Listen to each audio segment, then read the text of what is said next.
Okay, so Adam, so nice to see you again. Adam and I actually met at the DNC convention in Chicago. It's the first time, I truly enjoyed sitting and speaking to you. It was a real experience, even for me, when all of a sudden everyone just started to swarm us, and they just really wanted to hear the answers to the questions that you were asking. I can't tell you how many international news agencies ended up using clips of you asking me questions in front of the blue carpet at the DNC. I thought you should really be proud of yourself. Thank you for taking the time to talk to us, number one. And number two, a funny story from that is my cameraman had to go to the bathroom. He was holding the camera. He hands it off to our assistant. And when he comes back, he said he couldn't even see where we were because there was a massive crowd around us. And he was like, what the hell happened in the 1 minute I was gone? And it was the Cohen effect. I mean, we had a really good chat on the blue carpet. And I really do appreciate you taking the time to do that with us. Yeah, it really was. It was a lot of fun. I felt like a rock star. I know a couple people like Jim Acosta, wrote about it, where I would walk and every 5 feet, I'd be swarmed by people with selfies. I want to jump into something here because, you're really a phenomenon. You're 21 years old, still in school. You're this super popular political journalist with reaching, over 120 million views so far. I think you have a series called Debating Trump Supporters that you had put out. So do me a big favor. Tell me, what do you think resonates most with viewers about your specific approach? For example, to whether it's these upcoming debates or whether it's you're debating Trump supporters on issues. What is it about you that you think resonates with the viewers?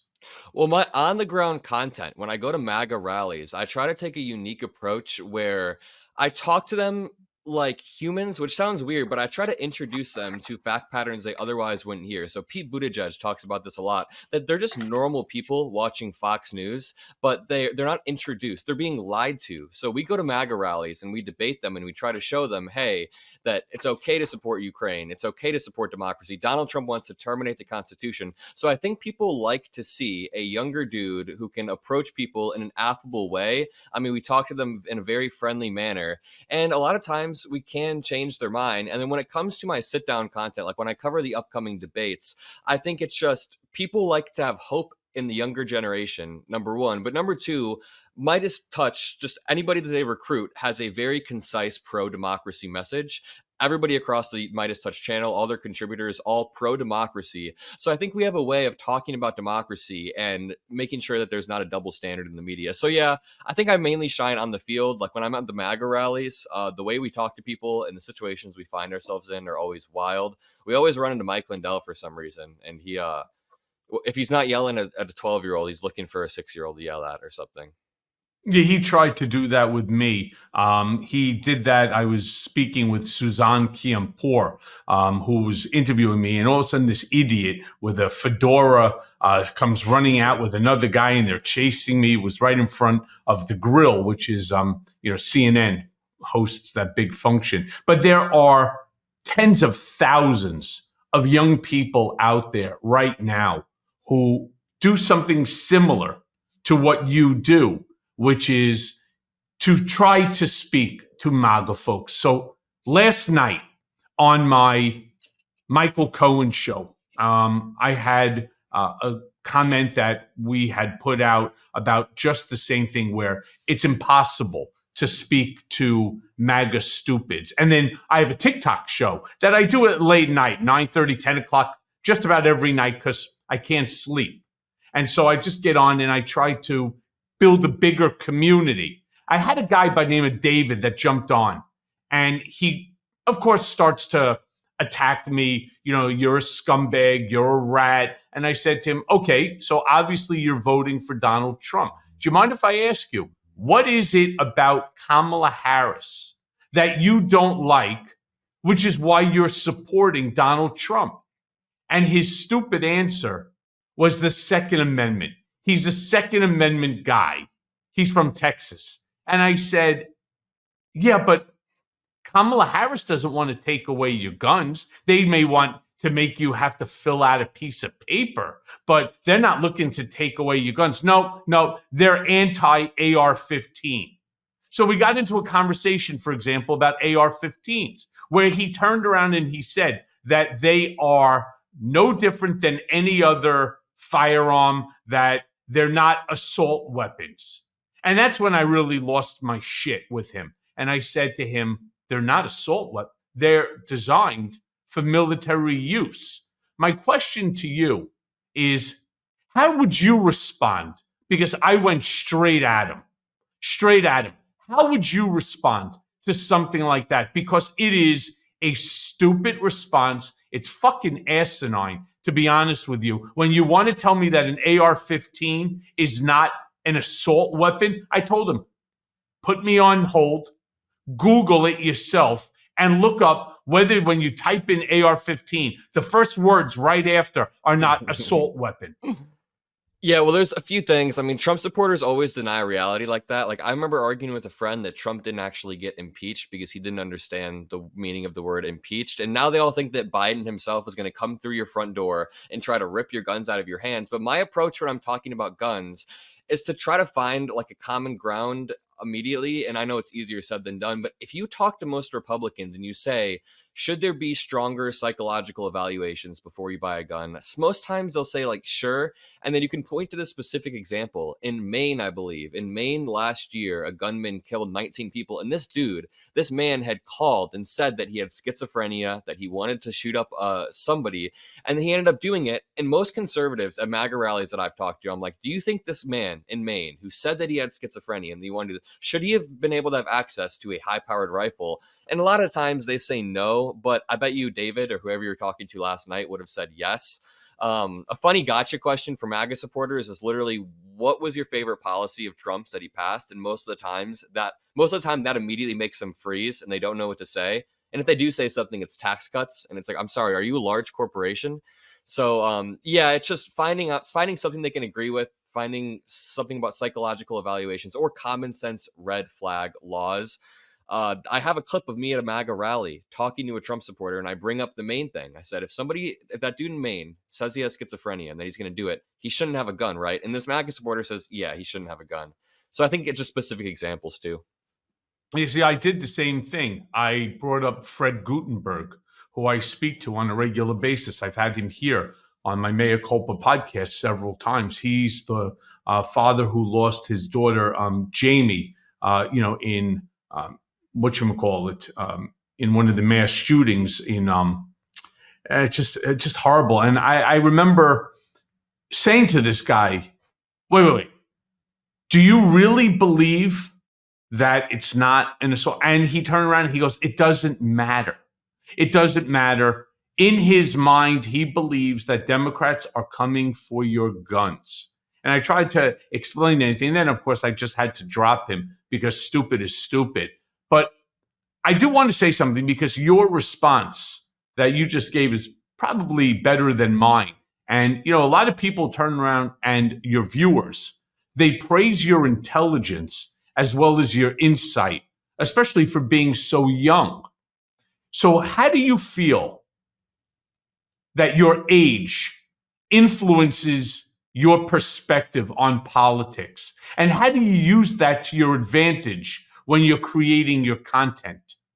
Yeah, so there's a lot of unique things that have happened. So growing up, when I was 9 years old, I remember my mom sat me down and she explained to me that since my dad is Muslim and my dad's entire side of the family, they're Muslim. My grandpa came from Syria. And then since my mom is Christian, or her side of the family, they're Christian, they're atheist.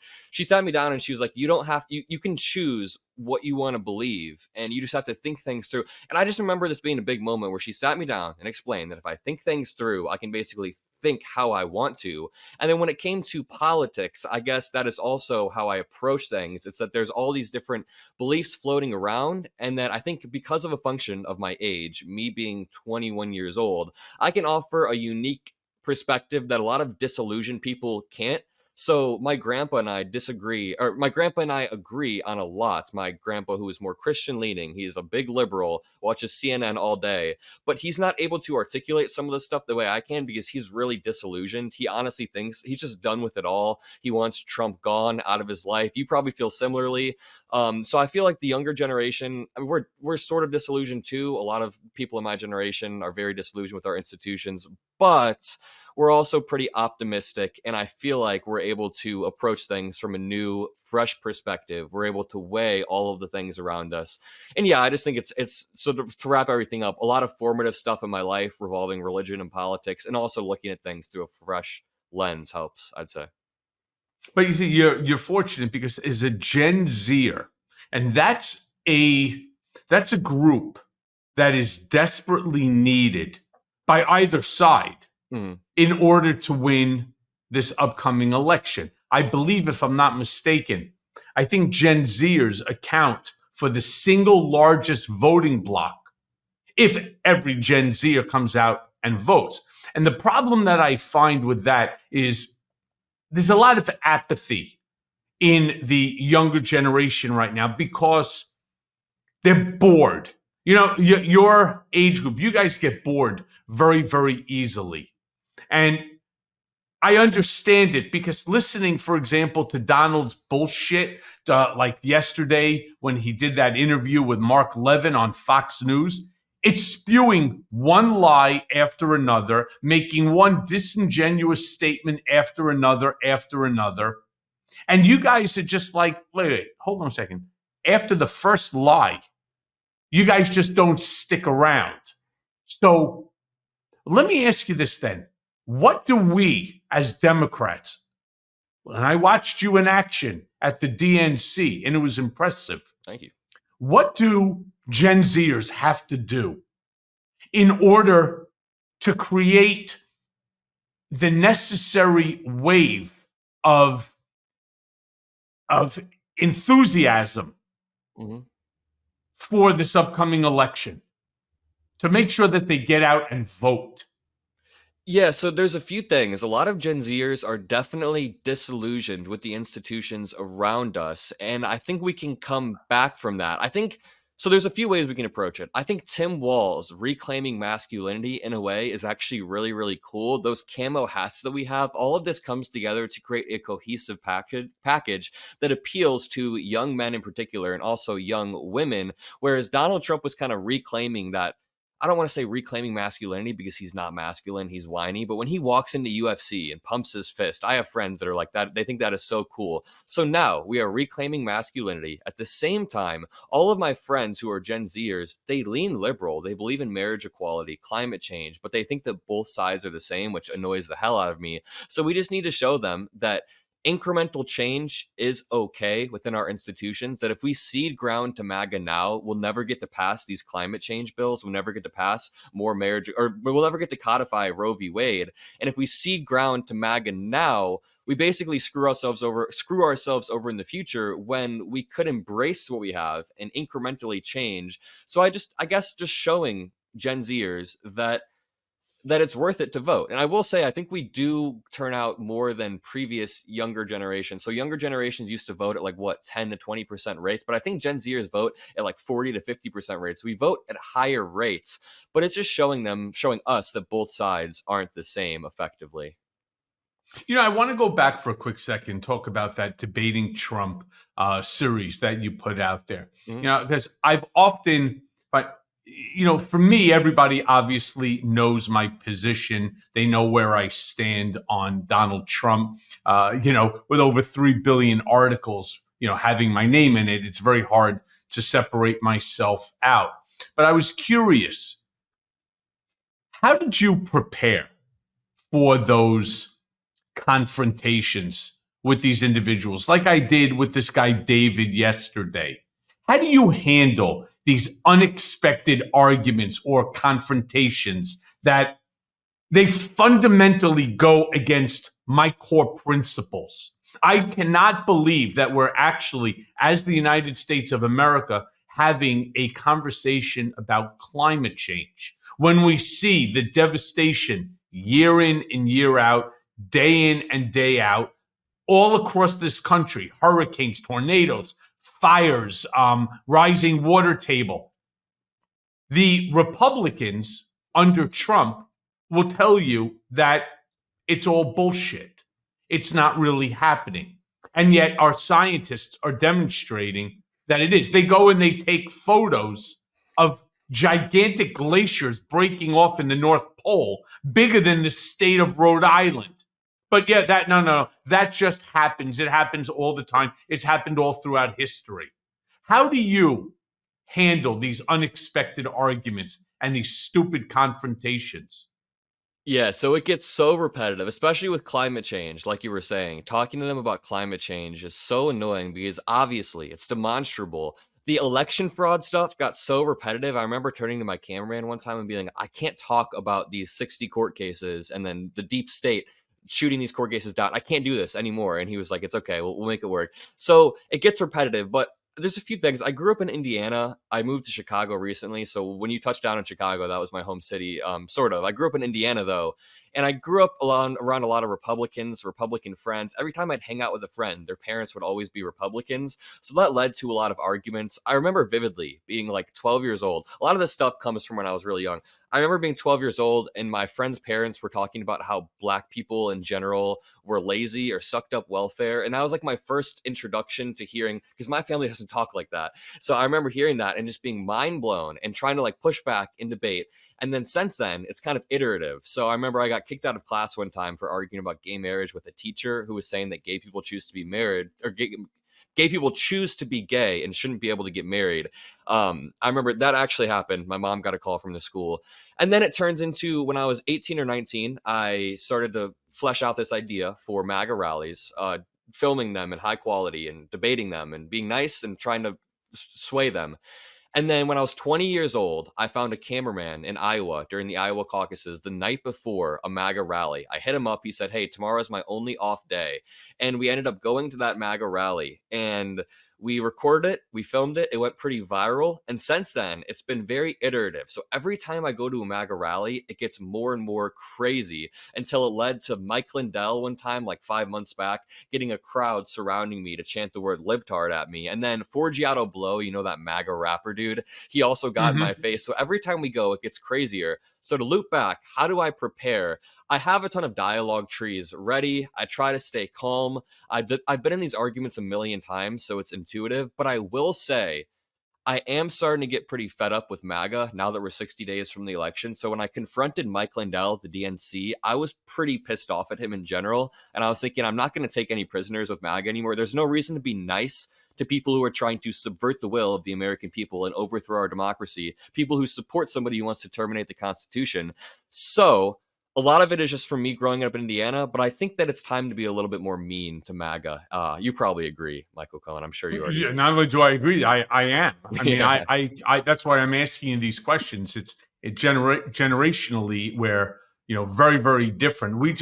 I can't put up with the ignorance and the stupidity. I've had fights literally with friends of mine, educated. I'll give you an example. This one, she's a friend of mine, very close friend. She's like almost like a sister. And she started talking about how Democrats want to permit post-birth abortions. And I looked at her and I started to laugh. And she goes, that's true. And I said, the only thing that's true is that you're fucking stupid. I said, for you, I said, clearly you're watching too much fucking Fox News and you're listening to too much Donald Trump horse shit, because post-birth abortion, and I said, you should know this. You're smart enough. Isn't that tantamount to murder? Right? When was the last time you ever heard of a child being born and then they just decided, hey, you know what? I want to abort. So what do? They snap its neck? What do? Do they put their hand over the baby's mouth and pinch the nose? What the fuck are you babbling about? I mean, I said, that just goes to show you, you really have to start to think for yourself. And I hate to say it, MAGAs don't. Now I understand the uber rich. some of whom I know very, very well here in New York that is supporting Trump, guys like Witkoff or Lutnick or Paulson or Elon Musk. I get it.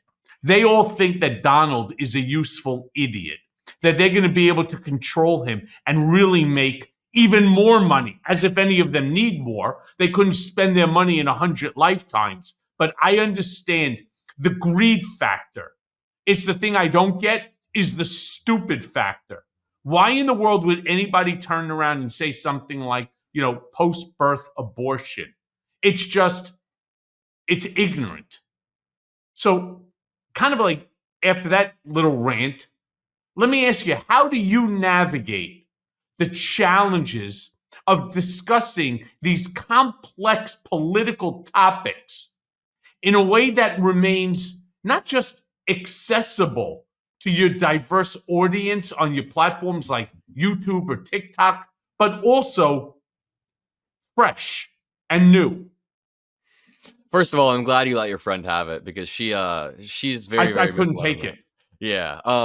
No, that's a really good question because I have a good answer for that one. Basically, I have this strategy where I wrap conservative values or wrap liberal values in very conservative rhetoric. So, for example, I have a very popular clip that blew up of me talking to this really nice Trump supporter, older dude, and he says, "We should not fund Ukraine. We should not fund Ukraine. Let's put America first." So my goal became to show him how funding Ukraine is putting America first. So I said, it boosts the American economy. We send old military equipment, and when we manufacture that new equipment, we create American jobs. We protect a sovereign ally. We make sure Vladimir Putin is stopped in his tracks. And overall, it just boosts our economy. We're putting America first on the global stage. And he sat there for a second, and he's like, if it actually boosts our economy and it actually stops Russia, then I do think that is a good thing we should do. So within 2 minutes, this man understood that funding Ukraine is how you put America first. And he now agrees with this. It shouldn't be a liberal value, but a more liberal America first value.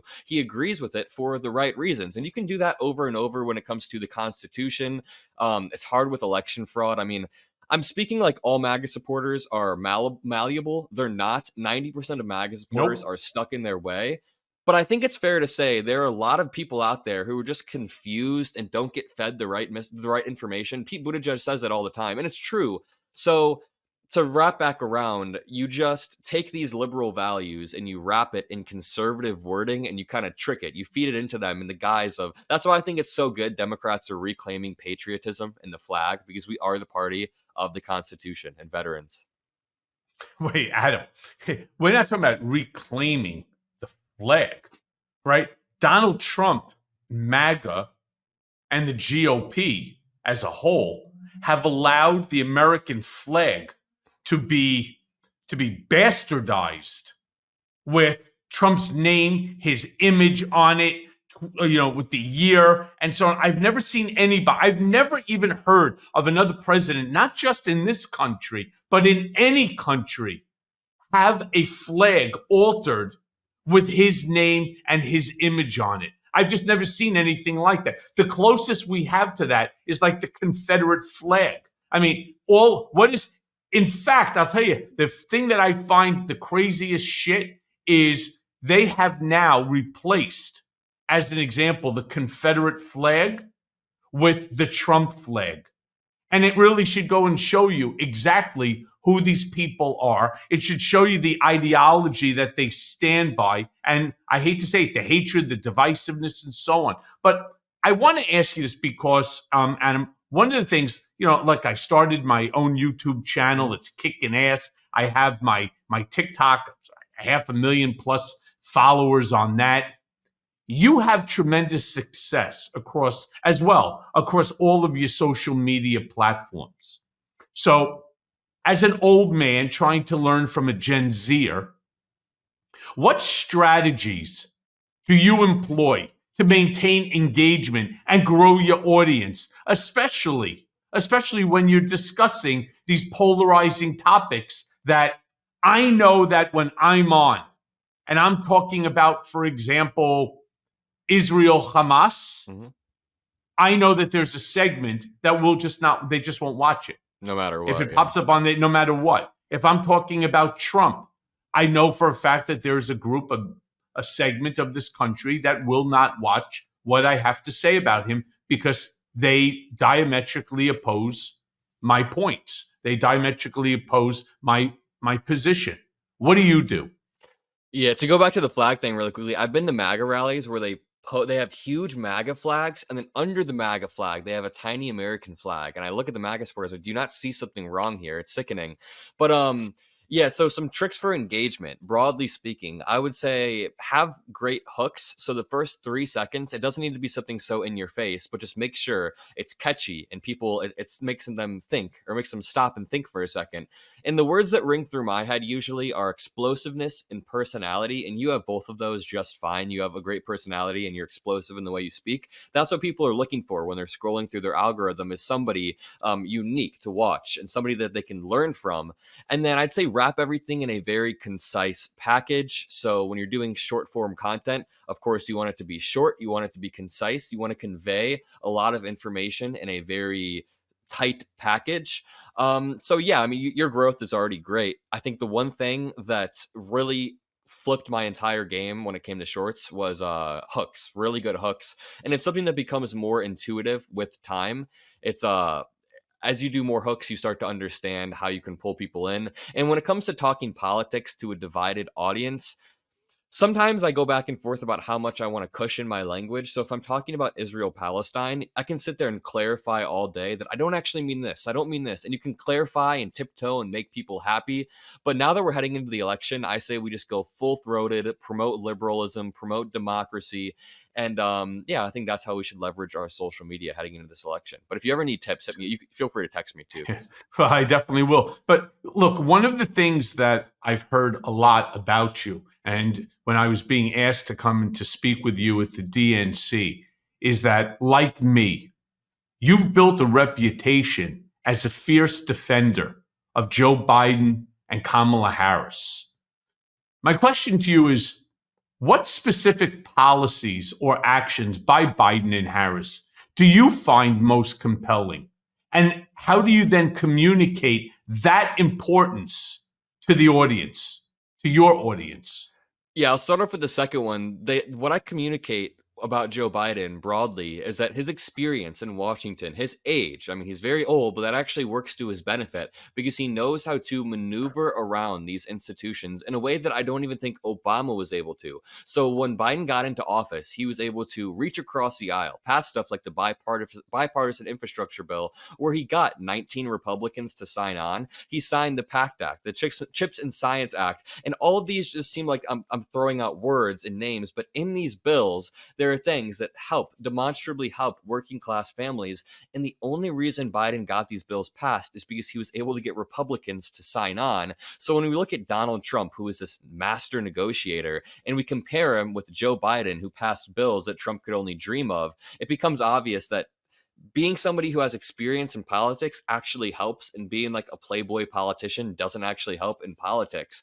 So talking about President Biden's my favorite policies from him, I think stuff like the child tax credit was great. And the only reason I say that is because when I don't have kids, but when I talk to MAGA supporters, a lot of them told me the child tax credit actually helped them, but they would never attribute it to President Biden, which was annoying. He passed massive climate change relief bills. He's trying to protect our institutions from a second Trump term. And then Vice President Kamala Harris released this bill that said, or it incentivizes builders to build 3 million new homes and sell to first-time home buyers, or build for first-time home buyers. And I think that's really good because people in my generation will struggle with housing costs as we grow into the age where we want to buy houses. Your sex life is important, but your schedule is just busy. And you don't have time to go to the doctor's office to get treated for ED. Through HIMS, you can get a personalized ED treatment without stepping foot outside your door. HIMS is changing men's healthcare by providing access to affordable sexual health treatments, all from the comfort of your own couch. HIMS provides access to a range of doctor-trusted ED treatments, such as chewable hard mints, proven treatments like Viagra and Cialis, or their generics for get a load of this, for up to 95% cheaper. The process is simple and 100% online. No uncomfortable doctor visits. So just answer a series of questions on their site and a medical provider will determine the right treatment option for you. If prescribed, your medication ships directly to you for free. And no insurance is needed. Pay one low price for your treatments, online visits, ongoing shipments, and provider messaging. I mean, HIMSS has hundreds of thousands of trusted subscribers. So if ED is getting you down, it's time that you find the option that works for you. So go right now and start your free online visit today at hims.com/Cohen. That's HIMS.com/Cohen for your personalized ED treatment options. That's HIMS, HIMS.com/Cohen. And the products mentioned are chewable compounded products, which are not approved by or verified for safety or effectiveness by the FDA. Prescriptions require an online consultation with a healthcare provider who will determine if appropriate. And remember, restrictions apply, so see website for details and important safety information. Subscription required, and prices vary based on product and subscription plan. And this will ease that. And Kamala Harris is taking actionable steps to easing our problems. And then on top of that, fixing housing fixes so many different issues. So there are drug problems in America. There's homelessness problems. There's wealth inequality, immigration, any problems that are caused by an overflow of immigration can all be solved by more and more housing. So all of these policies that I just laid out for Vice President and Kamala Harris, I just want to touch back on something I said earlier. A good gotcha question for a Trump supporter. David, if you're watching, David from last night, you ask them, what's your favorite policy that Trump passed? I'm sure you do this all the time. It's like a gotcha question to them. They're sitting there shocked. They're like, well, the wall, maybe. It's just funny seeing Trump supporters flounder around when Biden is actually passing policy. Yeah. One of the other things, too, that you see a lot on right-wing social media outlets is they're so critical and they definitively underestimate young people like yourself in politics. No, unless you have gray hair like I do, or, unless you have that comb over like Donald does, they don't think that you know what you're talking about and that nobody gives a shit what you have to say. How do you respond to those who might dismiss your views due to your age? And what do you think that your success says about the role of young voices right now, today, in our political discourse? First of all, I guess I understand that if I saw a 15-year-old trying to talk to me about politics and teach me, I'd be like, what the hell? But also, you touched on this earlier. You said that Gen Z could sway the outcome of the election if we all turned out and voted. So if they want to ignore us, then I would be careful. The Republican Party has ignored young people for a while.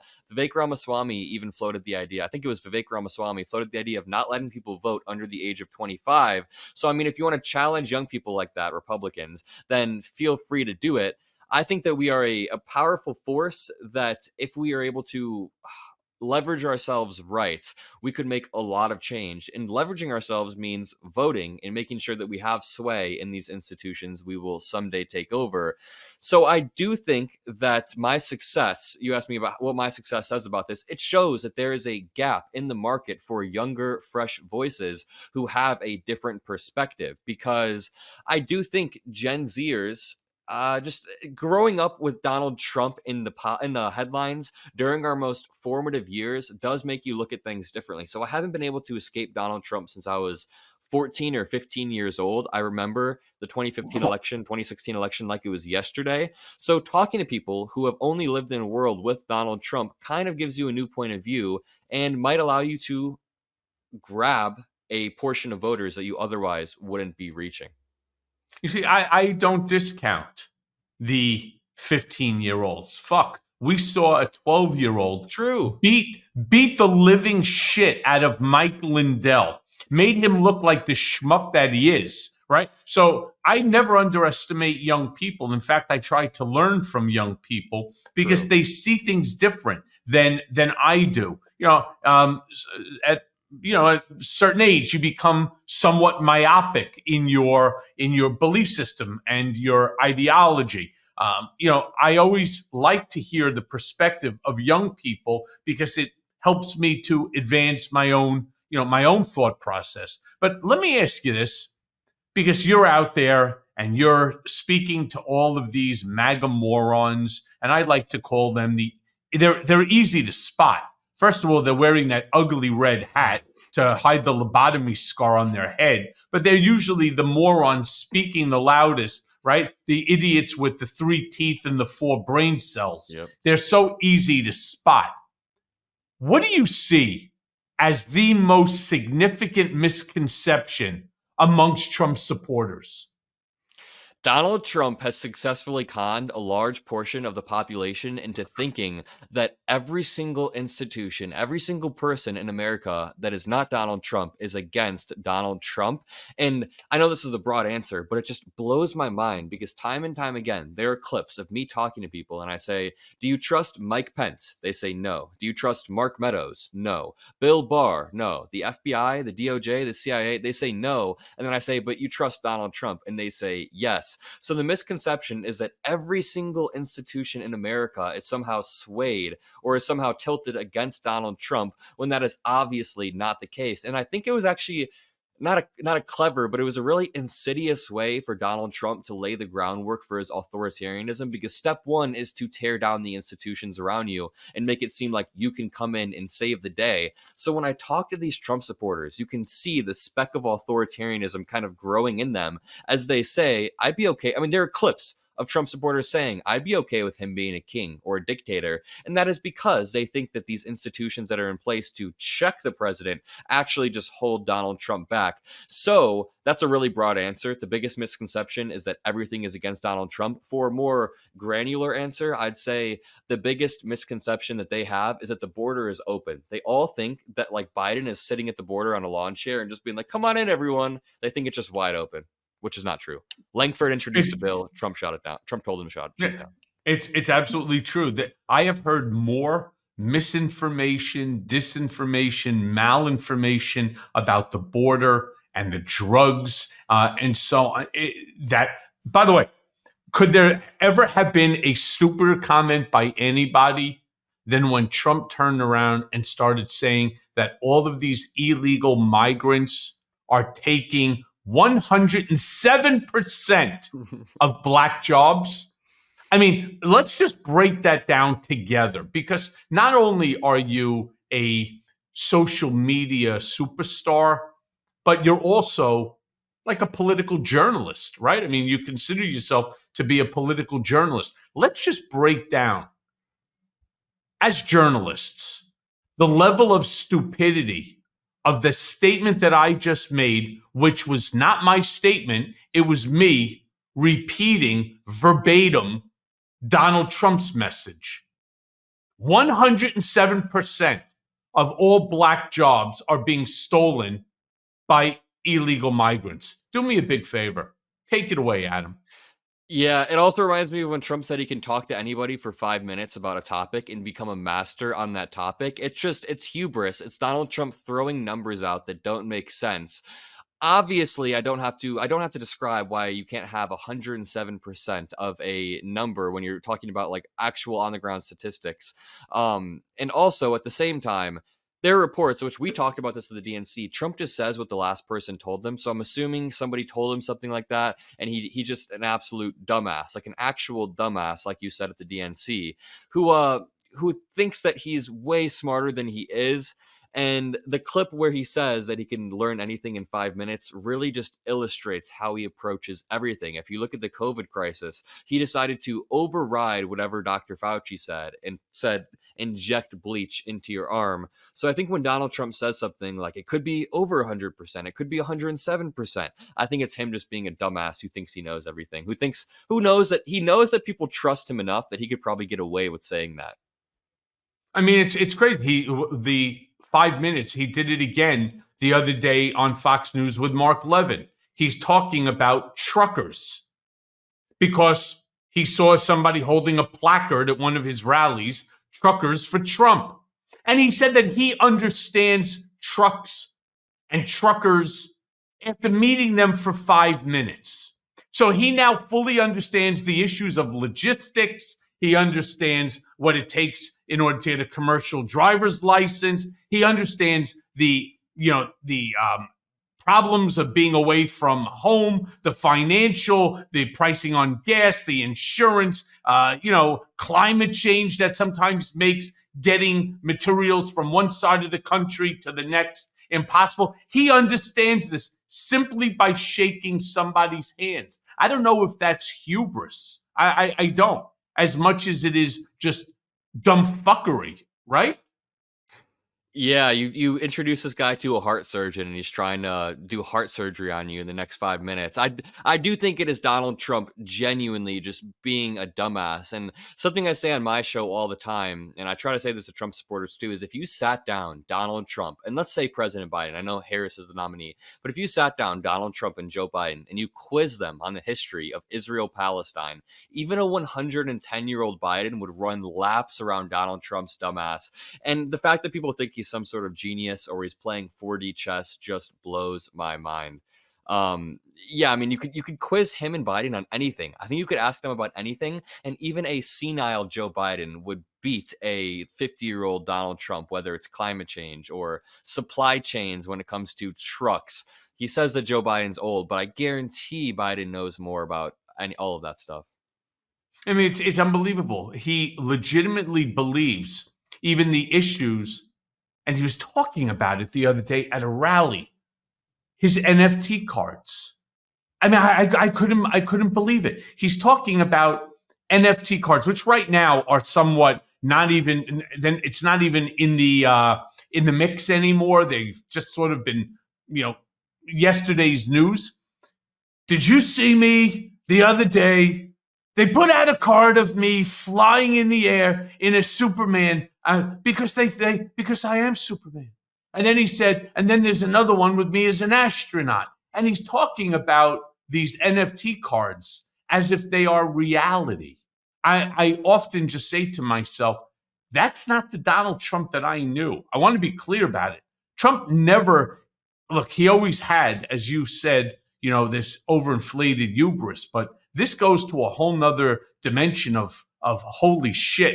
I mean, the guy actually believes that he's a cowboy.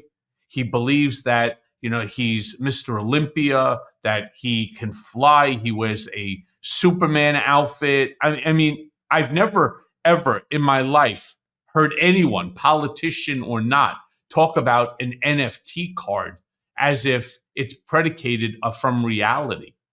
I like the one where he held up the Bitcoin. He's like, these are the ones with me and Bitcoins. Like, this guy doesn't know what the fuck a Bitcoin is. He has no clue what Bitcoin is. I would love for him to talk about blockchain and so on and try to explain that. That would be great. But I want to ask you, because a lot of times your content focuses, as mine does as well, on defending democratic values. So when you're doing your content, how do you ensure that the message is compelling, not just to the staunch Democrats that agree with us, right, on virtually the bulk of what we're saying, but those that are somewhat on the fence, on the independents, which are really another group that we need to amass in order to ensure a massive blue wave and a Kamala Harris, Tim Walz victory. Yeah, this is something I'm really intentional about when I'm recording my videos because I have friends from high school, from Indiana, that watch my videos. Inevitably, I mean, they grew up with me. We were best friends. And now I'm on YouTube making videos every day. So I know my MAGA Republican friends watch my videos. So sometimes while I'm recording, I subconsciously am trying to act like I'm speaking to them. And what I do is substantiate everything I say, probably more than I need to. So rather than opening up a video and just being like, Donald Trump is a threat to democracy and he sucks, I would say Donald Trump is a threat to democracy because we can look at him calling Brad Raffensperger and saying, find me these votes. We can look at him and John Eastman coming up with an unconstitutional theory that said Mike Pence could choose slates of electors. I basically go through and I try to substantiate what I say more than I even should. And I try to, there's a time and place for the inflammatory stuff. So I did a debate panel about 2 weeks back with all these MAGA supporters, and I was being very inflammatory. I was telling them they were dumbasses, but there are times when I'm doing my stuff and I try to mediate how I talk so I'm not alienating people. So my friends, my more liberal friends in Chicago, always call Trump supporters maggots, and I do too. But sometimes when I'm making a video where I know my MAGA friends down the road that like live in Indiana are watching, I try not to use the word maggots because I know my MAGA friends would immediately turn it off. So it's about tiptoeing around. Sometimes you have to act like you're talking to a MAGA supporter, but yeah, it's about just again, wrapping liberal values in conservative rhetoric. See, I can't. Again, it's like I tried to learn from the patience, believe it or not, of young people. They always used to say that, right? It's the older generation who is more patient. We've already gone through it. We experience it. I don't have patience for MAGA stupid. I have patience for individuals who are misinformed, Yeah. like the way that you explain to these to that individual at one of those MAGA rallies about the wall, or one of the other issues, or the Russia Ukraine war, funding Ukraine. That I have the patience to do. I have all the patience in the world for that. But like this guy David that jumped on my TikTok, I was sitting there and I'm like, whoa, whoa, whoa. You're making shit up. And then you expect me to try to debate you on something that's just not real.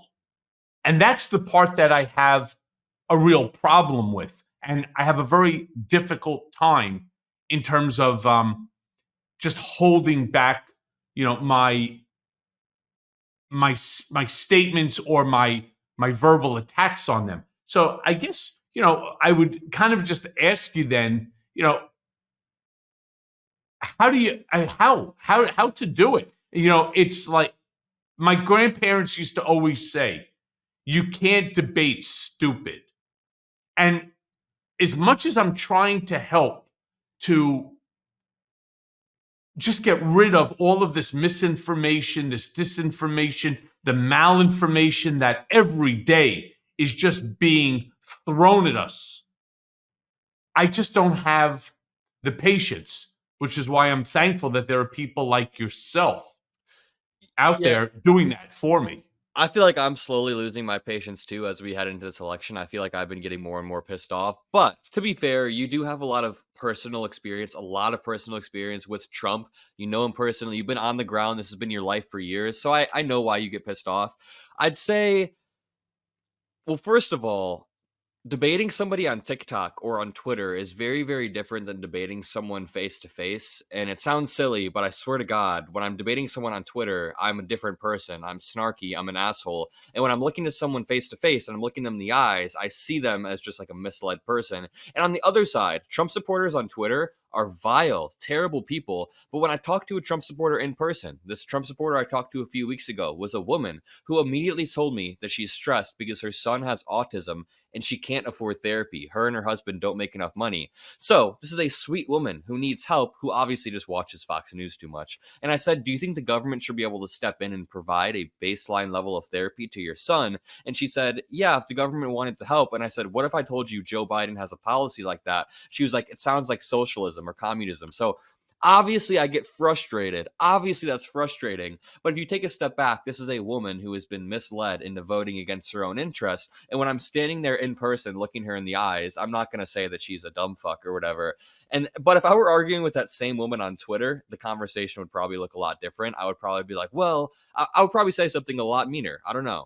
So the trick for patience is, I guess, I'm not sure. I'm not sure. I think you just have to understand that Trump supporters are oftentimes misled. I don't know if I'm right now in the right space to answer that because I've been getting pissed off at Trump supporters. My Yeah. friend posted a big Trump flag on his story yesterday, and I wanted to go off on him because I was like, dude, we're 60 days out from election and you're still supporting the traitor? Come on. It just, I just don't get it. So, I guess the real question I wanted to ask you, because I myself, like you, at 60 days out, having a tough time. mhm. How do you handle the emotional and, worse than that, the mental toll that comes with engaging in these daily heated political debates, especially when you're dealing with, like that guy David, a hostile, aggressive opponent? David, if you're watching, fuck you, man. David is the Yeah, I enemy of said, the show today. oh, But I gave him the 2 finger salute as well. yeah, but I'd say well, first of all, I think it's normal to acknowledge. We all need to take a step back and acknowledge that things will get tense in the next 60 days. I feel tight in my body sometimes. Like I was walking my dog the other day and I was like, I feel uniquely tense right now. And I think it's because the election is so close. I'm such a nerd, the fact that I'm so tense about this. But also, America kind of is at stake and there's a lot of stuff on the global stage at stake. So, yeah, I think you just gotta, number one, make sure you unplug for a little bit every day. It sounds cliche, but don't always be arguing. Number two, um, enjoy the arguments. I mean, have fun with the arguments. I have so much fun when I'm arguing with people politically. I know that Trump supporters are annoying, but sorry, there's a tornado siren out there. I know that Trump supporters are annoying, but a lot of times it's fun rolling through them and showing how dumb they are. And just know that at the end of the day, if we're voting, if we're mobilizing, if we're all in this community together as the Midas Mighty, then we are fine. I think having the Midas Mighty as a community, or having any sort of community, whether you're on Twitter or Instagram or Reddit, is really, really important in fighting this fascism that is creeping up on our country. So to stay sane, build a community, take some time off, have fun with the fights, and acknowledge that we're all tense right now. Acknowledge that. Yeah. So let me ask you this then, because and I've been guilty of this myself. There's such a rise of misinformation and deep fakes, these new AI deep fakes in the political media sphere. What steps do you take to verify the information before you present it to your audience? Because there's nothing worse. You see, here's the crazy thing. You, myself, a handful, we all need to be perfect. They, of course, don't have to. Like my friend, the one who was talking about the post-birth abortion and the fact that that's just bullshit. And that's just one of many examples. The second that I turn around and I provide some misinformation to the audience, they're like, yeah, but remember when you said, or remember when you showed us an article and that's just not true, it's not real. How do we know now that what you're saying is accurate and so on? It's such a double standard, but it exists. So what do you do? First of all, can I just point out that we are basically already in the worst case scenario with AI? So we were saying a while ago, like, could you imagine if in 2040 AI is affecting the outcome of an election? What if people are spreading AI on social media? And now we have a right-wing billionaire, Elon Musk, buying a platform, buying a social media platform, removing the fact-check community notes from his own account, and then spreading AI images, AI videos without clarifying it's AI. So we are already in like an AI hellscape when it comes to Elon Musk. And the best way to combat that, to combat disinformation, I'd say, is to double check your sources. I saw someone give a good tip the other day. If you see someone on Twitter say breaking news, but they don't have a link afterwards to some sort of article with facts, then you should never trust just a breaking news tweet with no source, because that's how people thought Beyonce was performing. Someone said breaking, Beyonce landed in Chicago, and of course there was no link. So I think that yeah, you just have to be careful, double check your sources, make sure you verify stuff. It's pretty obvious that you shouldn't be trusting, like, if anyone watching, don't be trusting Breitbart or any of these crazy alternative media sources.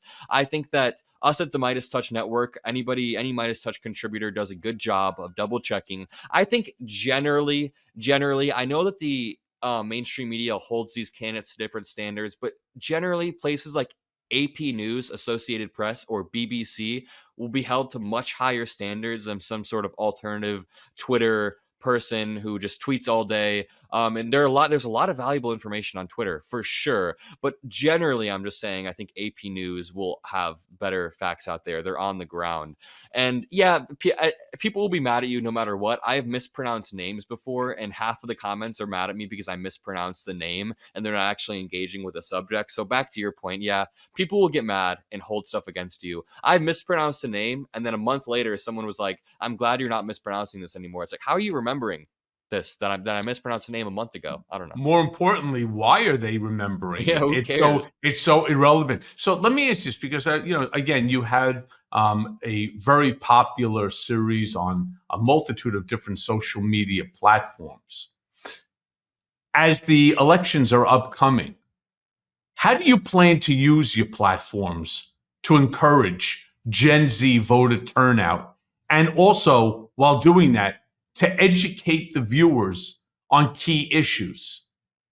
That's a great question. I'm actually doing a canvassing event with this org called Progressive Victory in early October. About a month from now, we're going to Wisconsin, we're going to Milwaukee, and we're going to go knock on doors, door to door. And we're using this as an event to meet up. You get to meet your favorite creators. And at the same time, we get to go register voters. I'd say go to vote.org and check your voter registration. Make sure your friends and family all have a plan to get to the polls on November 5th. Even if they are registered, make sure that they have a ride to get there, or they have public transportation, or that they know that it's November 5th. Some people don't even know the date of the election. I just had to look it up a few months back because I keep forgetting. I believe it's November 5th that we're all voting. So make sure that you show up, make sure you check vote.org. And yeah, I mean, it's a high stakes election. So there's many ways you can get involved in your local communities. You can find an organization near you that allows you to phone bank and door knock and do all of this great stuff that mobilizes people, because we live in America where at the end of the day, our voices can be heard in a million different ways. And thank God we don't live in some sort of Russia or China where we can't even vote. So take advantage of it. That's what I'd say to people in my generation. Take advantage of our avenues to get our voice out there. So let me ask you this then. What do you think are the biggest challenges right now facing the Democratic Party? And also, how do you think that they should address them to appeal not just to their base, but more importantly, to the undecided voters? Because I can't believe it. With 60 days out, with von Shits and Pants' nonsense and Shady Vance's couch fucking and all this other nonsense, that there's still even individuals that are not decided one way or the other. What do you think those challenges are? Yeah, it's cliche, but Democrats have always had a really bad messaging problem. So whether we're talking about immigration, whether we're talking about the economy, I mean, people have these misconceptions that Democrats want an open border or Democrats want inflation. When if you just do if you do a little bit of explaining, you realize that Langford introduced a bill. Donald Trump told Congress to shoot it down. We have the lowest inflation in the world. So I think it's an information game that Republicans are currently winning, and they're winning because Vladimir Putin and the Kremlin, they're helping them win this information warfare. But I keep mentioning Pete Buttigieg for some reason, but he has a really good philosophy where he says that if you go on Fox News and you introduce these misled people into fact patterns they otherwise wouldn't hear, you can have a surprising conversion rate. Of course, 80% of people watching Fox News are sitting there with their MAGA hats, just completely out of it. But there are people out there that can have their minds changed. So I really do think it's just about talking to them and reaching out to them. And yeah, so when the Democrats have this messaging problem, something that I also touched upon is reaching out to younger men, which is really, really important. And I think Tim Walz is the man to do that. So Democrats need to enter spaces that we think, that we deem the lion's den. So Donald Trump's campaign strategy when it comes to reaching younger men lately has actually been, he's been on a decent streak of younger creators. Of course, I loathe Donald Trump, but he talked to Aiden Ross. You probably don't know these people. Jake Paul, you know Jake and Logan Paul, of Of course. course. He talked to Theo Vaughn. He talked to all these young men, these people that young men look up to, all in the course of 1 month. And of course, it disgusts me that young men think Donald Trump is like some chill dude now because he's a wannabe dictator. But I think it wouldn't hurt to have Tim Walz go on. Well, Logan Paul's a despicable person, so maybe not Logan Paul's podcast, but Theo Vaughn seems cool. I think if Tim Walz went on some of these bro podcasts and Theo Vaughn reached out to the bros and said, like, hey, I go hunting, I like to shoot, I like to cook, I'm a normal dude who is a coach, then I think the Democrats can actually reach across the aisle, because a lot of young men have this misconception that all Democrats are like wacky, blue-haired people who want the craziest stuff. No, we're just normal people, and Tim Walz is like the proof of concept there. Yeah, I agree with you with that. So, Adam, as the hour goes by real quickly here in Mea Culpa, I want to ask you a personal question here. And I used to ask this of individuals when they would speak to me about law early on. Where do you see yourself in 5 years? And if it's in this sort of political journalism, using platforms as a way of advancing that as a career, I guess, what topics or what formats are you currently considering exploring to keep the content fresh and to continue to engage and develop and grow your audience? I'm going to be 100% honest. In 5 years, I see myself doing this on the ground journalism stuff, like what I do with the DNC and at MAGA rallies on a bigger scale, a better scale. I want to turn it into a real cohesive thing that people in my generation, people in every generation can watch. So in the next 4 or 5 years, I'm going to be laying the groundwork for a really high quality political journalism series. And as much as I love sitting in my room and making like 5 or 6 videos a day, I think there's something bigger and cooler that can be done with on the ground journalism and stuff like that. So it's just pushing the format, trying to be one of the bigger names in journalism who actually has a sway on the discourse. And right now, I think I'm really just laying the groundwork for that. So when I think back to my DNC stream, first of all, it was a lot of fun talking to you there. I think that was really just me laying the groundwork and planting my roots in this industry. So in 4 or 5 years, I can do something bigger and better and use my skills in talking to people and debating people to have a show that actually breaks through more so than we can even think, because digital media is growing. This entire landscape that we inhibit, you, me, the Mycellus brothers, people like David Pakman or Brian Tyler Cohen, this entire digital media landscape is growing under our feet. So in 4 years, 5 years, there are some amazing, amazing opportunities for us to really blow the world away, I feel like. Yeah, this is the next generation. Right now we start to see. I mean, so the hits, they're getting 1.7 million, 2 million views across. That's bigger than most networks. In fact, when we start putting out stories or articles, it's read by more individuals than 90% of all the newspapers that are out there. So yeah, I agree with you. This medium is going to ultimately be the future. And there's no doubt in my mind, based on your early success, that compound another 4 or 5 years into it, I suspect, you and the platform will be absolutely massive. But Adam Mockler, thank you so much for joining me today on Mea Culpa. Truly appreciate it. Anything you need, holler at me. Now that we have each other's numbers, I look forward to having you back as we start getting there. Maybe I'll even come out and see you for one of those creator events. Yeah, I just want to say thank you so much for having me. I've looked up to you for a while, so getting to meet you at the DNC, getting to chat with you, it meant a lot to me. And now I look forward to chatting with you as we head into this high stakes election. I'm sure we'll do some cool stuff together. So, no doubt. Thanks, Adam. Yeah, thank you so much. You got it.